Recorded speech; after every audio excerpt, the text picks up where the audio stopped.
Olá, amigos! Nos encontramos mais uma vez para celebrar a Paixão de Cristo.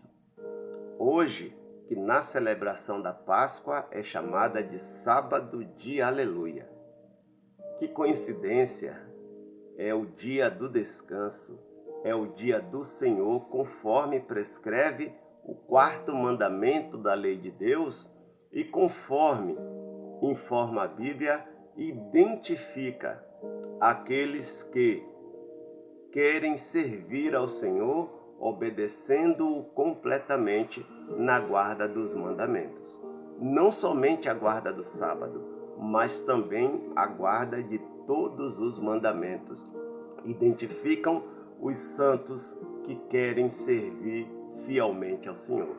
E você pode fazer parte deste grupo, do grupo dos santos, daqueles que verdadeiramente querem servir ao Senhor, obedecendo a Deus, pois como diz Eclesiastes no capítulo 12, verso 13, temer a Deus e guardar os mandamentos é um dever de todo o homem.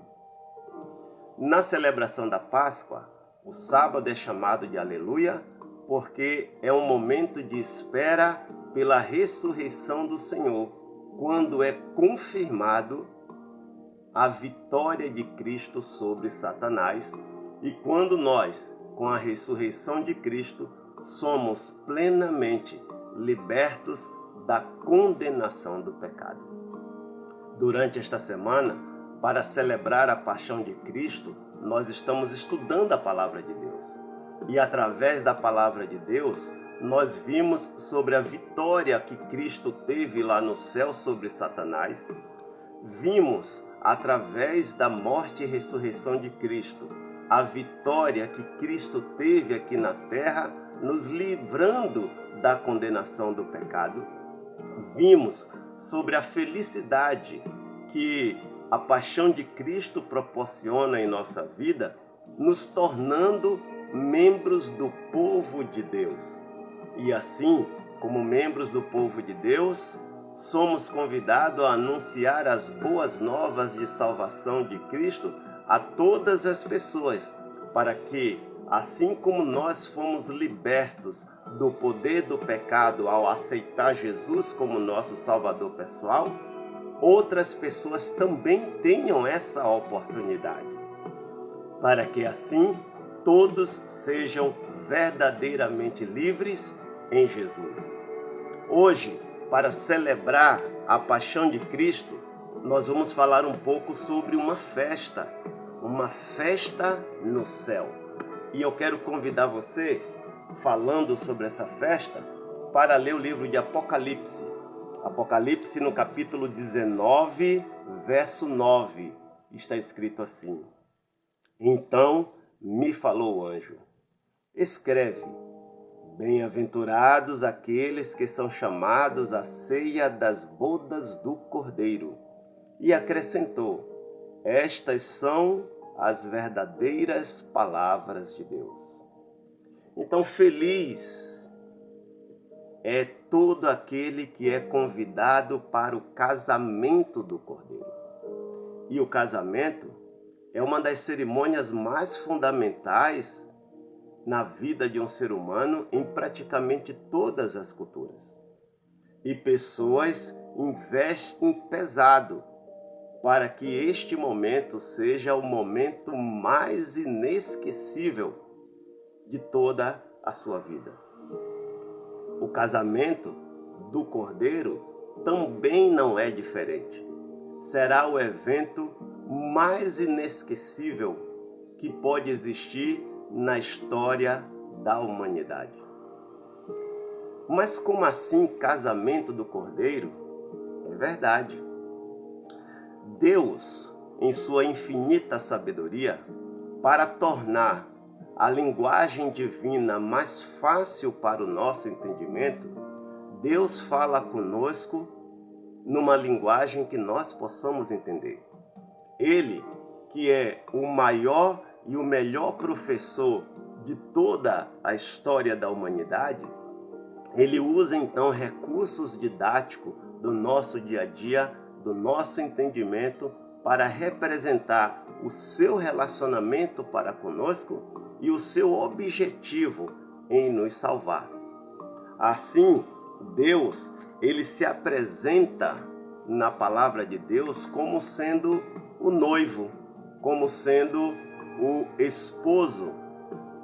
E ao mesmo tempo, ele também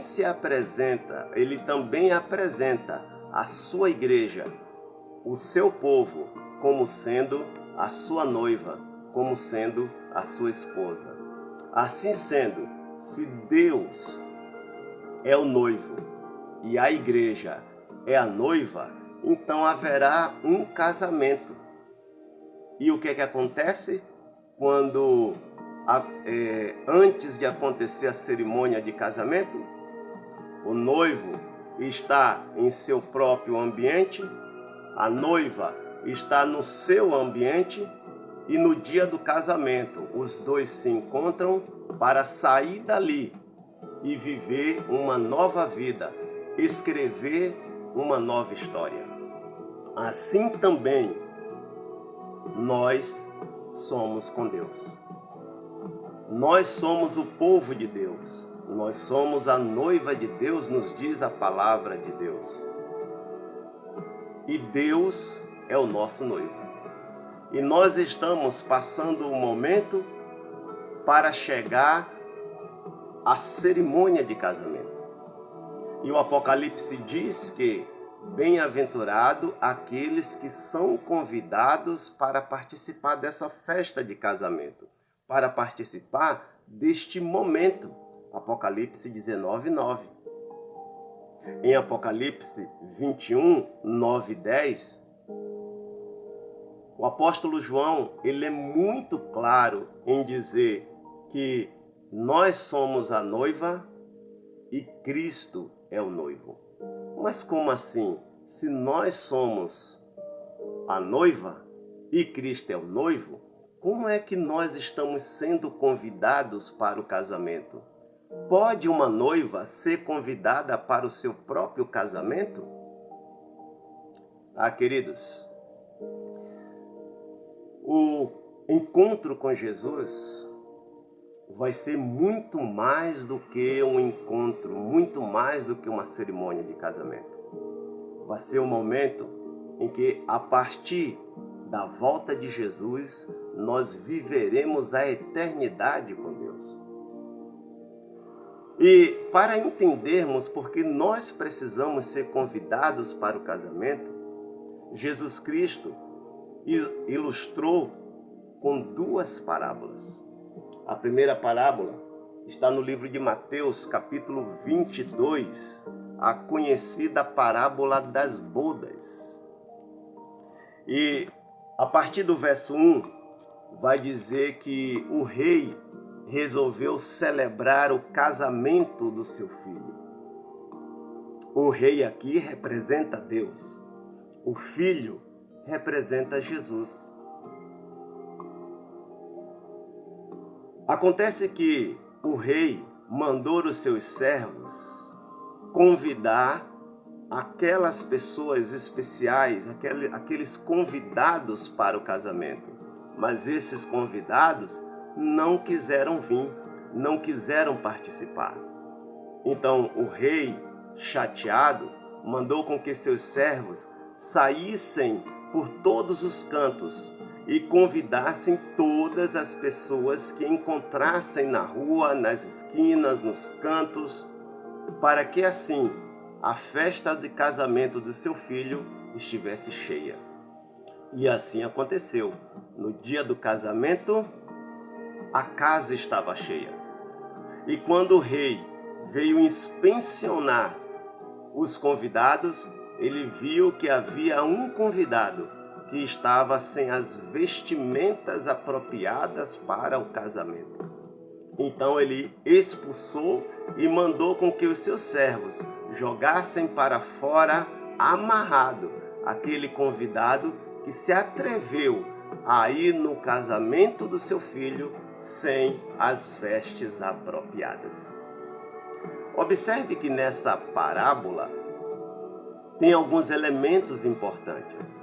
Claro, nós temos o rei, eu já falei que é Deus. Temos o filho, que representa Jesus. Temos os servos, que representam os crentes fiéis que pregam a palavra de Deus. E temos os convidados, que são aqueles que recebem o convite. Observe que aqueles que recebem o convite, eles têm o direito de decidirem se querem vir ou não. Inclusive, esses convidados decidiram não vir. E quando os servos, por ordem do rei, saíram a convidar todas as pessoas, todos vieram, mas não vieram de qualquer jeito. Eles vieram com as vestes apropriadas para o casamento. E aquele que decidiu vir vestido do jeito que achava melhor e não com as vestes apropriadas, ele foi expulso, porque ele precisava estar vestido adequadamente. Então, primeira coisa para a gente entender por que as pessoas precisam ser convidadas é que, embora a noiva seja a igreja e os crentes é que fazem parte da igreja e, portanto, os crentes são a noiva de Cristo, porque os crentes juntos, a comunidade é a igreja, todas as pessoas têm o direito de fazerem parte da igreja de Deus ou não. Por isso elas precisam ser convidadas.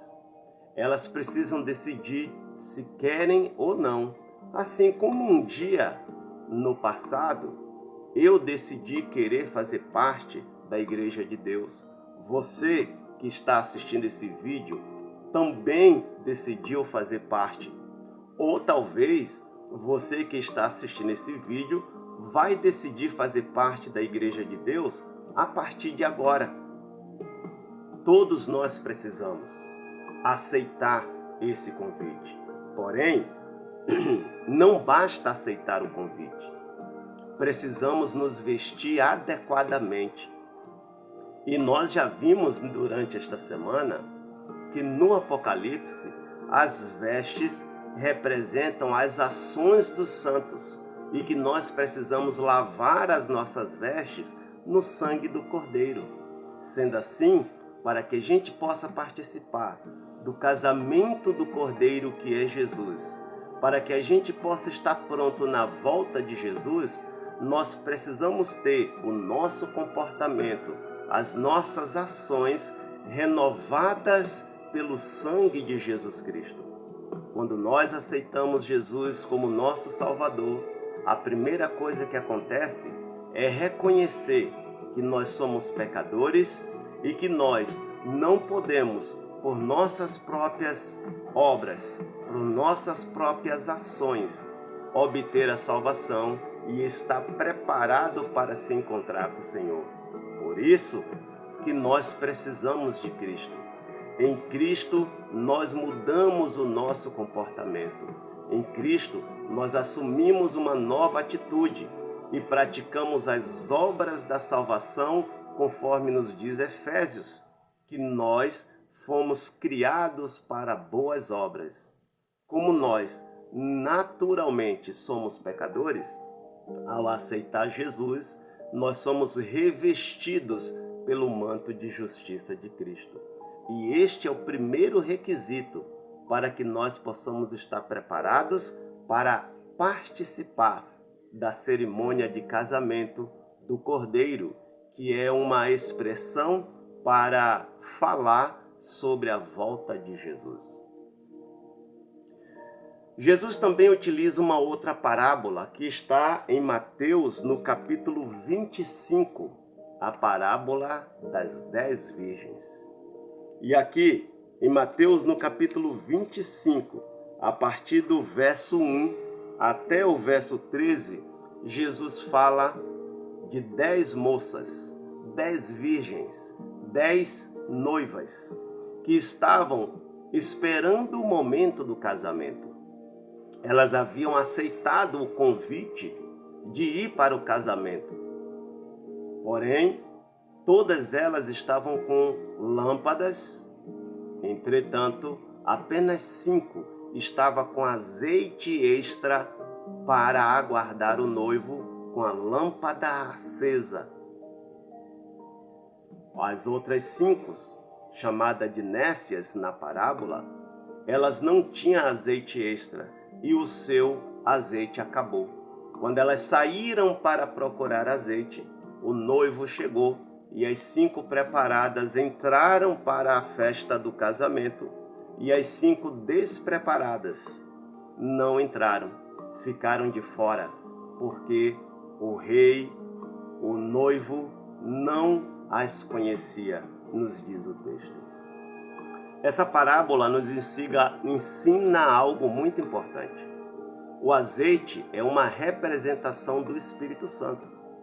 Não basta eu aceitar Jesus para eu estar preparado para encontrar com Jesus.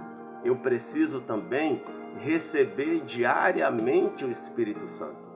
O próprio Jesus falou que a missão do Espírito, lá em João 16, a missão do Espírito é nos convencer de que nós somos pecadores, é nos convencer de que nós precisamos aceitar a verdade e de que essa verdade vai nos levar ao juízo de Deus e lá nós seremos aprovados, porque nós viveremos de acordo com o Espírito e não segundo a carne. O segundo requisito para que eu possa aceitar, participar, para que eu possa estar pronto para encontrar com Jesus é ter o Espírito Santo diariamente na minha vida. Lembra do primeiro? O primeiro requisito é aceitar Jesus como seu Salvador pessoal e ter sua vida transformada, seu comportamento alterado por meio de Jesus Cristo.